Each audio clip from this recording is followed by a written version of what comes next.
Gonna change. Okay.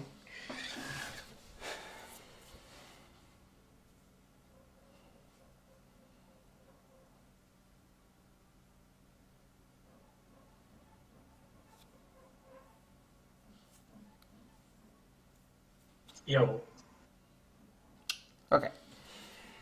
So can you hear me? Can you hear me well now? Yep. Yeah, perfect. I totally forgot about the microphone. Right, so we have a Danish player here, a Protoss, named Pox.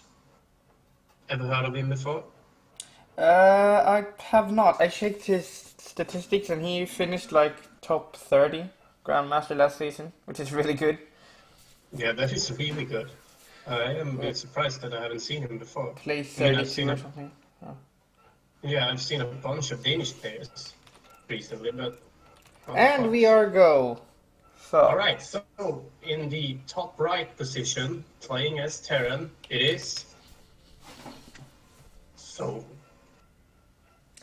and in the bottom left are Nordic Hope. Playing for ECV, it is Pox with the Protoss. Yeah, precisely. So, And we can see the players are right now talking about Home Story Cup, a tournament that I think both you and I have enjoyed so far. yeah, It's I haven't watched really, a bunch of it. I watched some, but I've just been up to other shit, so I haven't really had the time. But yeah, yeah.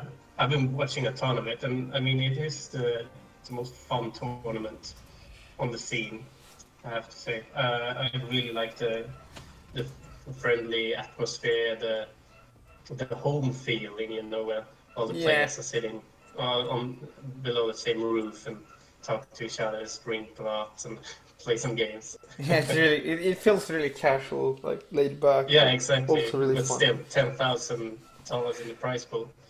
Yeah, Kind of a lot of prize money actually. yeah. So The interviews especially are really good. yeah. So, but what I was thinking while regarding Home Story Cup is it's a bit sad that there's other tournaments going on while Home Story Cup is basically going live in like 30 minutes or something. But I mean, we should still focus on Go4SC2, focus on the other people that wasn't in Home Story Cup. Yep. So yeah, So there's some really good players here, actually. yeah, Hydra is there. Yep. Fox sounds like a really good player. Yeah, so Uh, see. yeah, Soul isn't a bad player either. So TVP is a pretty interesting matchup on this map. It's interesting because both races have their advantages on this map. I mean, if you can get to the very late game with Protoss, it's really strong on this map because Yeah. of how easy it is to control that center path. But it's kind of good for Terran as well because of how easy it is to defend a third and all that. So it's an interesting map for TVP. We see the first Reaper coming out here. He got one probe kill. Can he get another? Looks like he'll get 2 probe kills. Maybe in 3. Oh, but he's gonna lose this Reaper. 3 probe kills, and he loses the Reaper. So it's kind of worth it. Yeah, still worth it. I'd say more than 2 workers, and it's still worth it. I mean, he got the scouting information as well. Yep. Saw what the pros were doing and got 2 pro kills. Yeah, that's I mean, he didn't have to sacrifice the Reaper, to be honest. He could have played it a bit smarter, but I don't think it matters too much. I'm not sure if that Twilight Council timing is normal. It seems a bit early and really fast blink research. So this is probably some sort of 2-base all-in. Because this is really fast. Yeah, that is true. I mean, you do see quite early Twilight Councils in CVP, but then it's for the adepts. So, Yeah. but this is... I haven't seen many blink stalkers all-in in TVP actually. No, I was talking about the adepts. Blink Stalkers isn't really... I mean, you can do so much damage with adepts anyway, so why go for Stalkers in the early game? Kind of threw away an adept there for nothing. That was kind of dumb. Yeah, I have to say I'm a bit surprised there as well. We can see now that somebody's getting another gas. Guess he wants some more upgrades, get a factory going. Yeah, that's a really late gas actually. He went for really quick third CC, so he kind of sacrificed his tech, because this is a really late factory. Like, normally you get to factory a lot earlier. Yeah, exactly. We can see that there's a bunch of Marines here now, and they won't fare that well against Blinkstalkers, will they? It kind of depends. If you can have the right position in the engagement, I think he'll do fine. I mean, defending a third and the main base is going to be kind of tricky, but It's just that with the Stalker's range and the Blink, I mean, it's going to be really hard to actually kill any Stalkers without any Marauders. Yeah, that's true. That's true. But it looks like he's picking up, because he's making at least one Marauder. He's making more Marauders. So he's looking to add on some Marauders. Which is a really and he's decision. adding a bunch of gas now, so he'll soon be ready for this. I'm a bit surprised that Pox didn't do any push. I mean, he basically just continued to macro. Yeah, it's a really weird like blink timing, because if you get that early blink, like I think you would like to do something with it, you know. Yeah, because I mean, he could have waited with that for a few more minutes and just get some more Stalkers and some adepts if you just want some safety units, basically. Yeah. I mean, if you ask me, that 150 gas could have been spent a lot better somewhere else. Yeah. But I totally agree with you. I mean, he does get the adept right now as well, which means you might want to go for like a dual push with both adepts and a Stalker. It's not something I've seen a lot, but.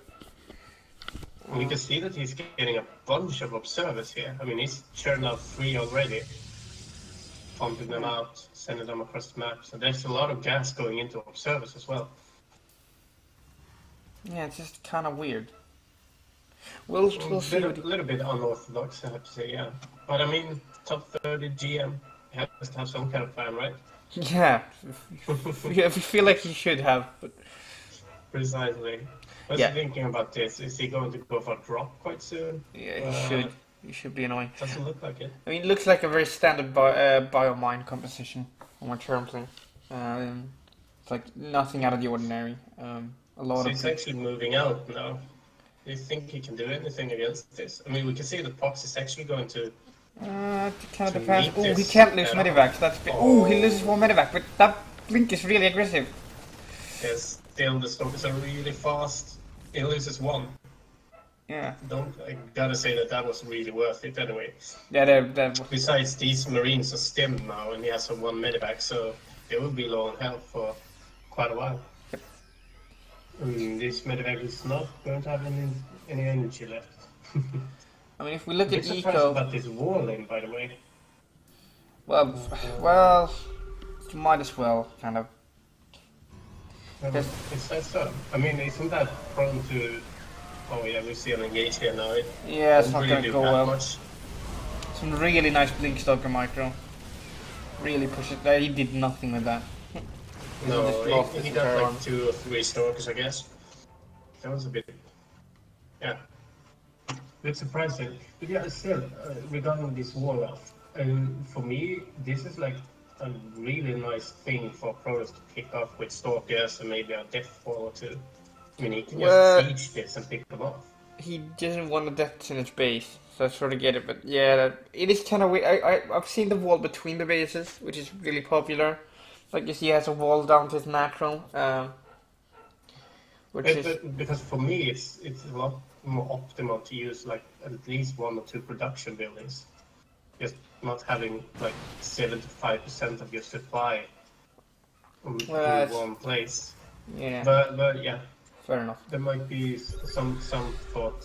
There's a lot of mines here. Are those Marauders or those mines? Yeah, those are mines. Okay. And not really connecting. Oh, that's gonna be that. No, it's not gonna be. He actually avoids the other mine. That is a bit surprising, I have to say. And this mine will never get that probe, right? No, I think he cancelled. Oh my god, and he doesn't. He has it selected, so I think he cancelled the. It's really funny actually. Because his probe going back and forth. Yeah, it never locks on. That's really weird. Yeah, exactly. could see that he actually did a scan earlier. He thought he could get an observer, but there wasn't any observers there. And now the Liberator abuse. Yeah, we can see now that he will see the robotic spray as well, so he knows that there's some disruptors going out. Yeah, that dropped, like, he picked up like 3 probes there, some probes with these Liberators, like, yeah, some really nice harass now coming up from Sol. Still only 2 probes going down here, only 2 probes. You gotta think that he's denying the mining as well, and that is the big one. When he sends back the probes, that's 3 more probes. Oh, that's not good. Nope, and he's actually pushing out now as well. We see the Stargate coming out, so he's probably gonna go. Yeah, you see that. Oh yeah, the disruptors won't really be able to connect to anything there, but these ones are a lot better. But actually not. A bit too far with them. Yeah, and looks like there's a lot of Marauders in this comp, so these Stalkers are gonna melt. And GG. That's GG. Those disruptors didn't really get that much damage done, sadly. Yeah, but that game really came down to the Liberator abuse, and like the Protoss play just didn't have, like Pox just didn't have Phoenix in time. No, that is true. Honestly, like TVP is kind of weird now because of that. Like a lot of Protoss players going for Phoenix, even though like it's not a very good unit. Just kind of have to go for it because of the Liberator spots on certain maps. Yeah. Alright, so this is kind of sad, but there's actually no Scandinavians left in the tournament now. And okay, thanks for us. No. I guess it's not that surprising because there were only three Scandinavians signed up today, and none of them were really in the top 15 of all Scandinavians. And I guess you have to be really good to be able to go far in even the weekly finals. Yeah. A bit surprised about Pox, but Pox played against Sol. He's not a bad player. I mean, Sol is really good actually. Yeah. So yeah, but I mean, this means that Jonathan is out, Fox is out, and Multi is out. So I guess we'll just have to switch it up a bit, see if we can find any other fun players to cast. I can see that Hydra is playing Art right now. Besides that, there's no games that hasn't already started. And Hydra's game has started as well, so what do you think? Should we go for Hydra as soon as he gets out of his game? Yep. Let's do that. Yeah, alright, so what we'll do is basically just let me check it for you just a second. Yeah, alright, so we'll go on a quick break then, again, and when we come back we'll see if we can cast Hydra. Yep. As long as he wins against Fly. Yeah, let's hope we don't mess this up again. Precisely. Alright, but stay with us guys, and sorry about the whole waiting issue here, but it's a bit gnarly to get any good games here now with Home Story Cup going on, and at least in Sweden we've had Midsummer's Eve, so a bunch of players that are probably hungover still. Yeah, that's probably it. Everyone's just hungover from all the snaps. Precisely, all the vodka and all the whatever that is called in English. Never mind. All right, so we go on a quick break and we'll be back with Hydra shortly. We'll see you later.